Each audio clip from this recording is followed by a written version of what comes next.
everyone, in order to make this decorative piece, we will need some gift wrapping paper. Now we'll start off by taking some colorful gift wrapping paper, and then afterwards take a small strip of it, fold it into half. Now make this arrowhead like shape out of one of the sides. Fold it over once more in the same direction in this diagonal fold and open it out. Now once you're done with this, reverse the side. Using the foldings that you have created, fold it in and fold it into half. Lift the bottom portion upwards and then unfold it. Make it an internal fold. Make multiple of these and then slowly begin to fold one section into the other as such. Push the excess of it downwards in order to fasten it in its place. This way there won't be any loose ends as such. Now after you've inserted the last piece into place, this is what it should look like.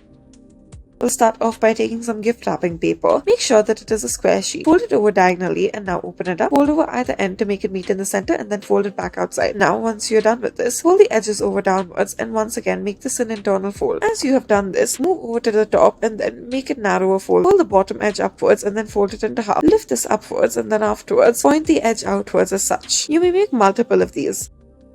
We'll start off by taking a sheet of paper. Now make sure that you fold it horizontally and vertically. Now fold in all four corners to make it meet in the center. Fold the top and the bottom to make it meet in the center and the sides as well. Open all of this out. Now open two of the edges as well and then using the patterns that you've created, makes this box-like shape out of it. Now once you're done with this, take another sheet of paper, fold it up into half, add a little handle to it and then add the strip of paper around it in order to close it and open it.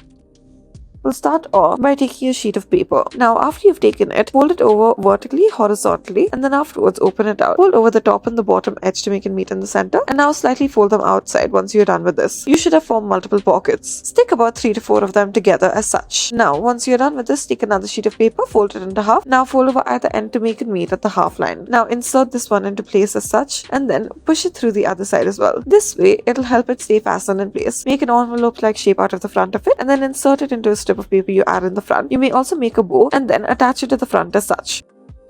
In order to make this decorative wrench, we'll start off by taking some paper, fold it into half, unfold it, fold over either end of it to make it meet in the middle. Now afterwards make diagonal folds on either end and then fold it flat outside. Do the same on the other side as well. Now reverse the paper, fold over either end once again. Now fold the bottom end over upwards slightly and then do the same for the top as well. Now once you're done with this, you may move on to the sides and then lift each of these sides upwards as such. Once you do so, it should look like a wrench from the other end of it. Thank you for watching.